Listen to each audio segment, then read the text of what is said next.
Él es diputado por el Frente de Todos, diputado nacional por el Frente de Todos, secretario general en Descamisados y profesor universitario. Marcelo Koenig, bienvenido a Demencia Temporal. Esteban Chacho, Julio Otero, Juan Cabotti, ¿cómo estás? Buen día. Hola, ¿qué tal? ¿Cómo les va? Encantado, gracias por hacerte un espacio para charlar con nosotros. Primero, ¿cómo estás vos, no? Políticamente, personalmente hablando, después de semejante año. ¿Balances, expectativas, opiniones al respecto? Un año bravo, difícil porque Sí. tuvimos que asumir como colectivo, como gobierno, digo, haciéndome cargo de este proceso político, primero sobre la destrucción, la tierra arrasada que nos dejó el macrismo, y sobre eso, sobre llovido mojado, vino la pandemia a complicar todo, ¿no? Ujú. Como se dijo el otro día en el acto en el Estadio Único de La Plata, el Estadio Diego Armando Maradona, a partir de A ahora, partir de ahora, claro. eh, la verdad es que no estamos preparados para eso. Entonces, este año, que fue un año muy duro, que fue un año muy difícil, nos deja un sabor bastante agridulce, ¿no? Estamos preparados para la reconstrucción de la Argentina, que yo creo que va a venir este año 2021. Pero se fue haciendo lo que se pudo en este año y sobre todo protegiendo la vida, que como peronistas es siempre la primera prioridad, porque uno hace política precisamente para eso, para proteger la vida y sobre todo de los más humildes. Ujú. Eso fue, yo creo que el núcleo central de las decisiones de nuestro gobierno, y ahora nos toca volver a poner en marcha el motor económico de la Argentina. En este aspecto, Marcelo, viste que a veces en los fines de año normales, en los fines de año antes de conocer frente a frente lo que era una pandemia, a fin de año siempre lo mismo los medios, nos relajamos un poco, tenemos charlas más descontracturadas, más especiales, más en forma de anuario. No estamos relajados para nada, estamos en un año que no nos dio descanso un solo segundo. Pero estuviste cara a cara como diputado en el Congreso, en la arena legislativa, con la oposición, con tu propio frente, por supuesto, pero también con la oposición. Podemos ver que el rol de la oposición varió mucho desde el principio de la cuarentena, pandemia, hasta la actualidad, se radicalizó, o quizás ya estaba de antes y no nos dábamos cuenta.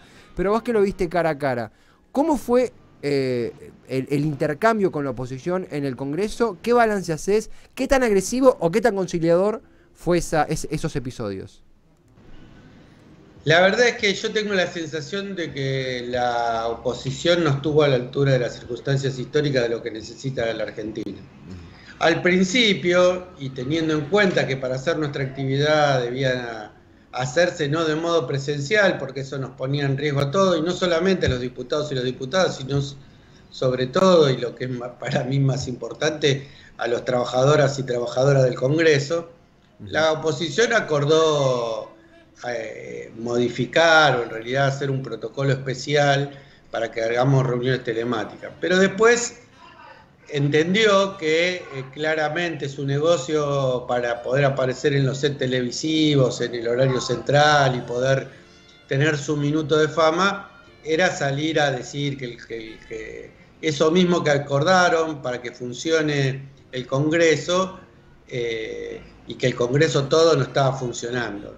Me parece que en vez de pensar en legislar para solucionar los problemas de los argentinos y las argentinas, tuvimos una oposición de derecha empecinada en hacer jueguito para la tribuna, Mm. para los grandes medios oligopólicos, para poder figurar un ratito, para, como decía antes, tener sus 5 minutos de fama más que ocupados por los problemas de Argentina. Entonces vimos desde una oposición que al principio acompañaba algunas decisiones y algunas medidas, hasta la del último tiempo, donde no sé lo que es, pero me opongo, ¿no? A veces ni siquiera leyendo los proyectos, una verdadera vergüenza, ¿no? Pero sí, la verdad es que eh, tampoco me esperaba mucho más de aquellos que acompañaron a Mauricio Macri en su gestión y que hoy lo defienden como si fuera una especie de estadista, eh, y, y que no pueden hacer más que ir en contra de todas las cosas que se proponen para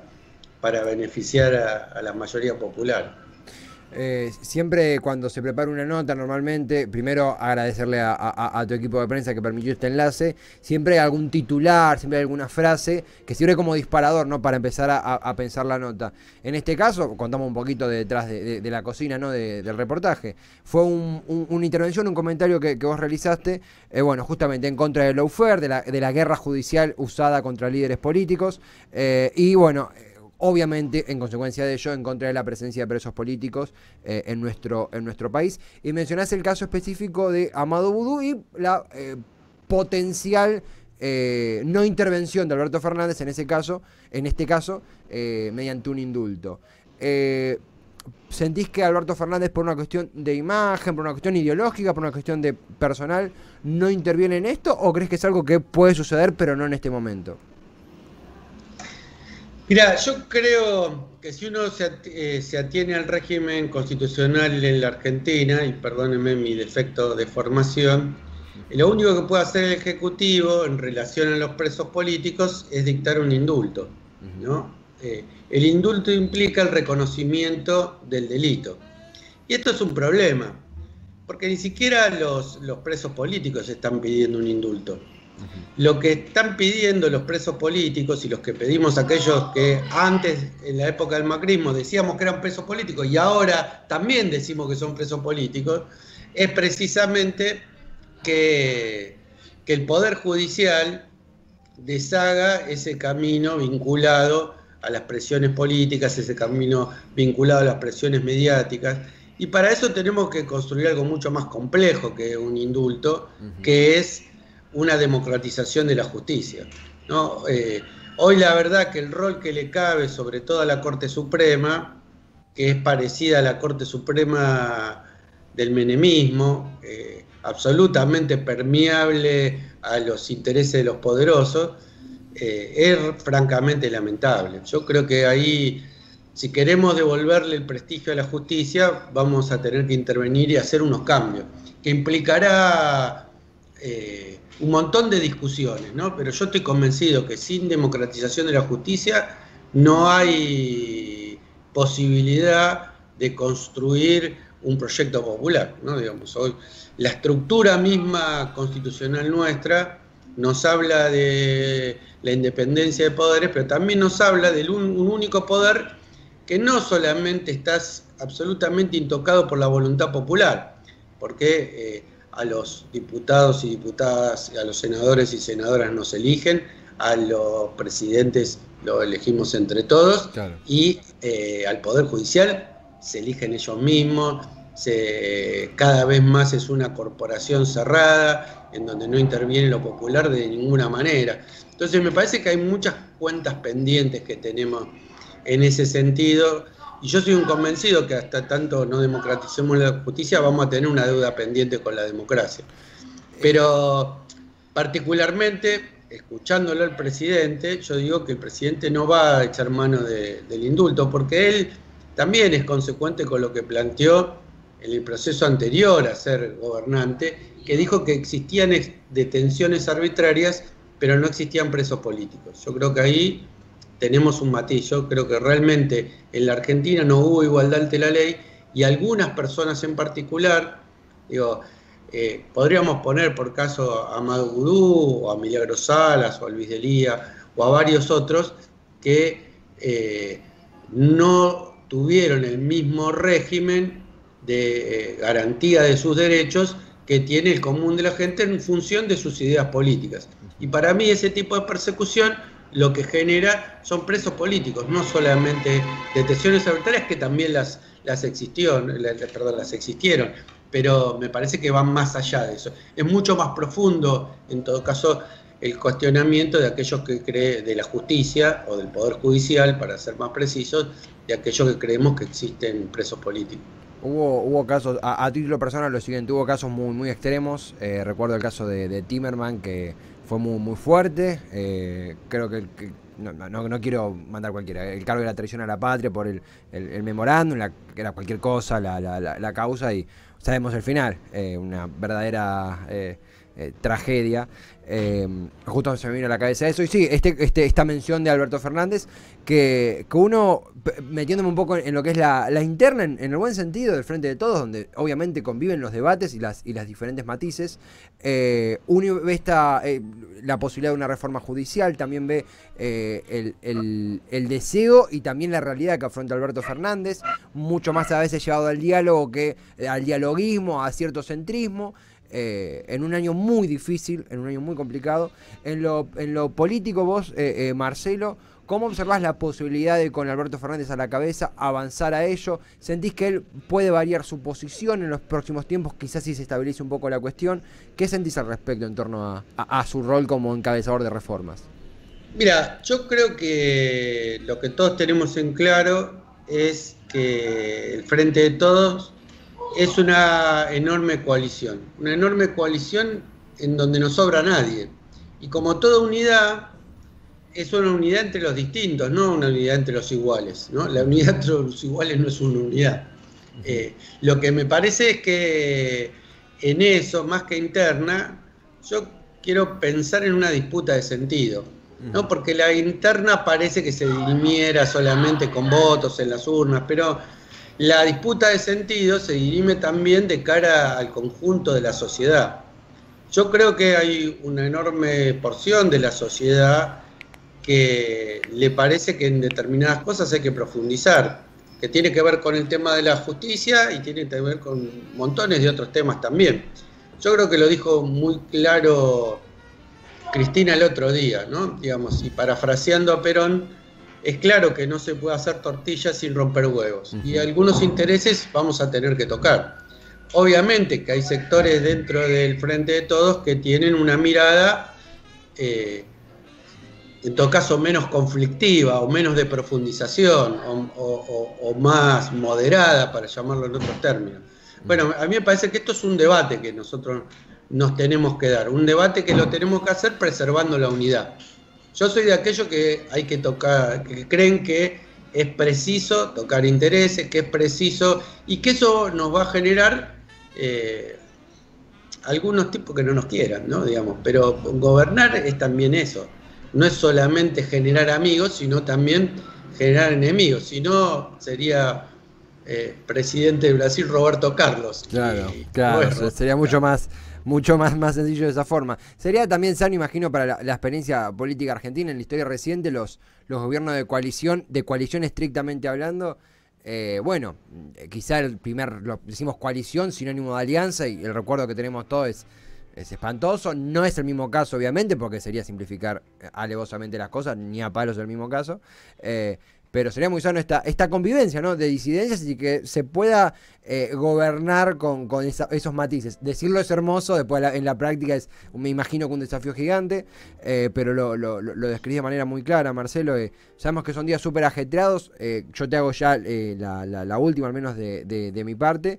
Estuviste en el acto en el futuro Estadio Futura llamar Diego Armando Maradona, allí en el Único, en La Plata, y hubo una frase de Cristina, bueno, quizá que fue la frase de la jornada, que fue, la quiero decir correctamente: todos aquellos que tengan miedo o que no se animan, hay otras ocupaciones además de ser ministro, ministra, legisladora, legisladora, vayan a buscar otro laburo.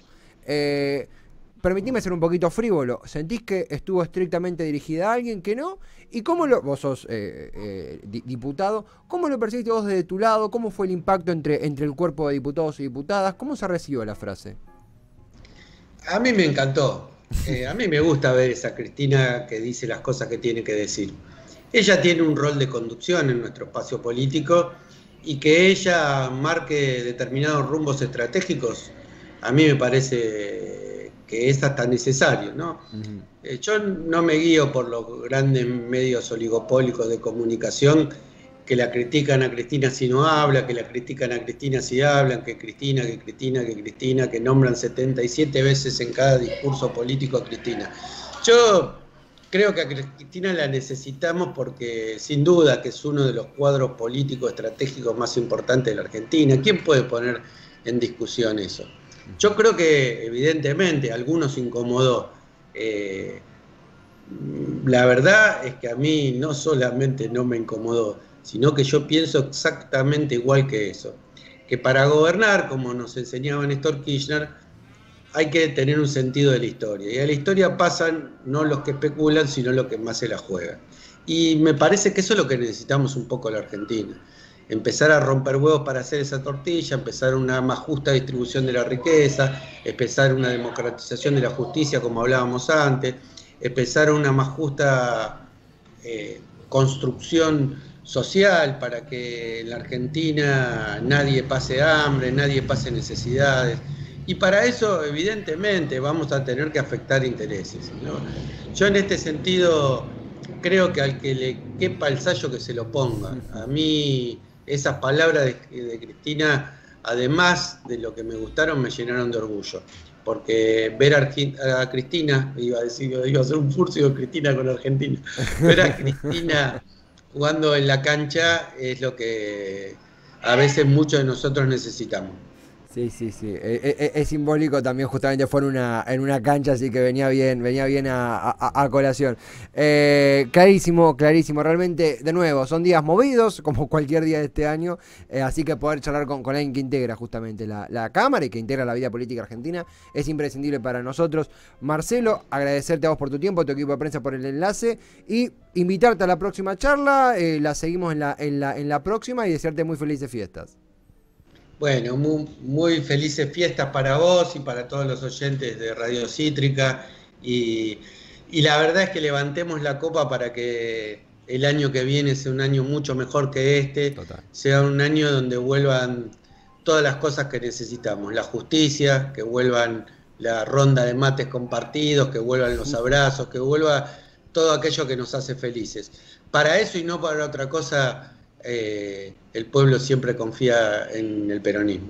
Que así sea, lo necesitamos, que así sea, Marcelo, brindamos por ello, por ahora con distancia, quien te dice en el futuro, un abrazo bien grande y bueno, hasta la próxima conversación. Bueno, un abrazo y siempre a disposición. Lo mismo decimos, Marcelo, muchísimas gracias, una muy linda charla, completísima, pasamos por un montón de sitios con Marcelo Koenig, él es diputado nacional por el Frente de Todos, es secretario general de Descamisados y además es profesor universitario.